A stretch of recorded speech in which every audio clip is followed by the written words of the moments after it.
Everybody here? Which camera am I looking at? There. Okay.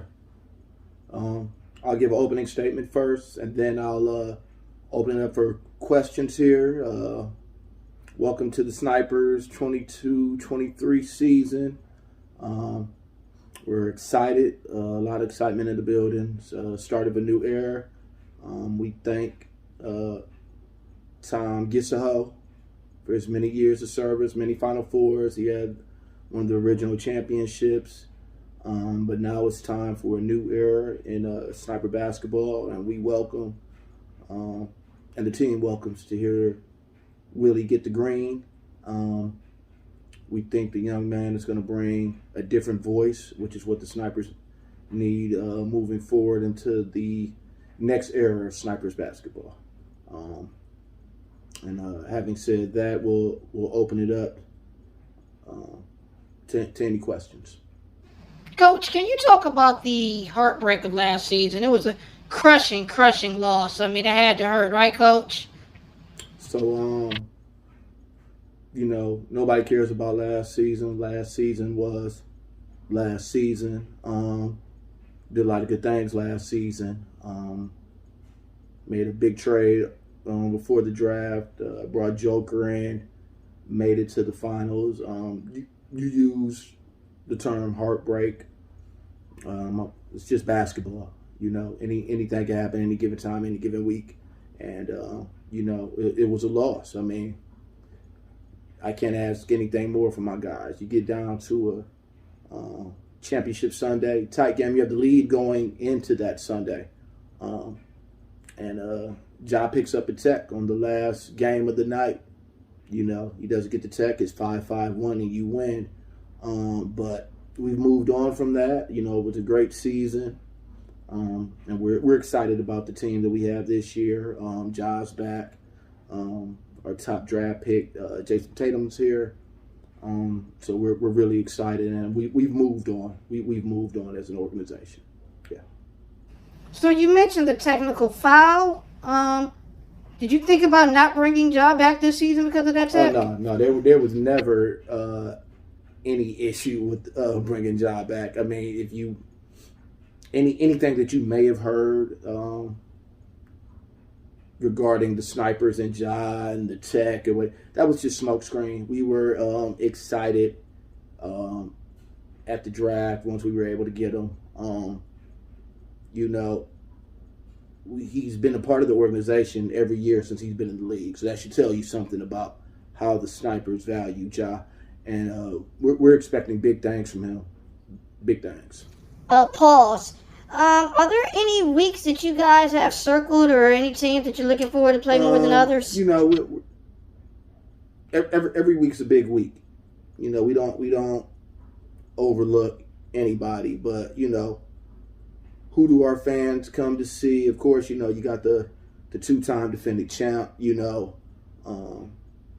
got the Darryls and the Mazes, the J-Dogs. I mean, if we could go 8-0 against those four teams, you're talking about bottles popping. We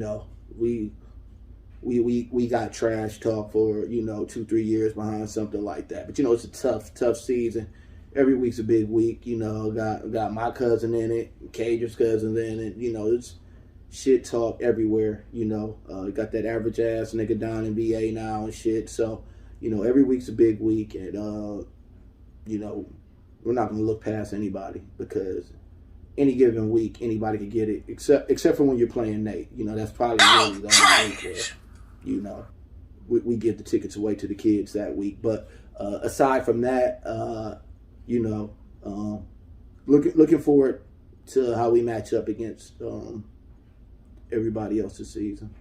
Do you still feel as strong about your draft today as you did on the day you drafted them? Definitely, with all of the things that transpired in Boston after our draft. I mean, it definitely would have had an effect on people that we drafted. Time Lord, decides to have surgery late. That's 2 months out. That definitely would have affected where we had him ranked on the board. Boston's coaching issues, leads me to believe, is Tatum going to be able to produce at a similar rate as he did last year, because we did pick above where he was slated, because we were expecting him to play at that rate. He still may, but we're happy for our team. I don't think right now it's a championship squad. And we told Bradley Beal when we drafted him that we'll be looking for him to have a home somewhere, because he wasn't part of our plan. So I mean, we're an interesting team. We got some pieces. We got some very good tradable pieces. Nobody's really picking us to do anything. We're under the radar. So, we're going to coach our squad up right now. Willie has his work cut out for him. I'll just say that. But, a successful season for us, first and foremost, is making the playoffs. There's some GMs out here that don't understand the concept of you have to make the playoffs. Are there any trash-ass franchises you're referring to? And, yeah, we're not going to say any names on that, but, yeah, you have to make the playoffs to actually get into the championship. So, it's playoffs first. First seed does nothing in our league, and then we'll move on from there. Would you like to comment on that ridiculous outfit that you have on today? What's going on with that? Oh, the attire, yeah. We're in beast mode this season. I came out today. I addressed the team.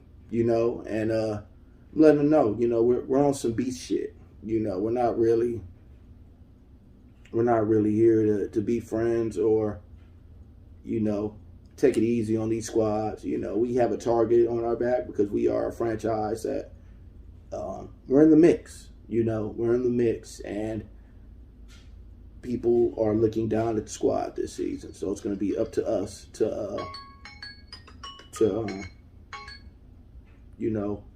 that's my time right there. It's going to be up to us to set the tone early and let teams know. And it's going to start week 1. We got, the two-time defending champ. We're looking forward to. Thanks, Governor Bryant.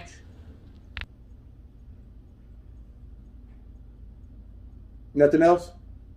All right, guys. Have a good season.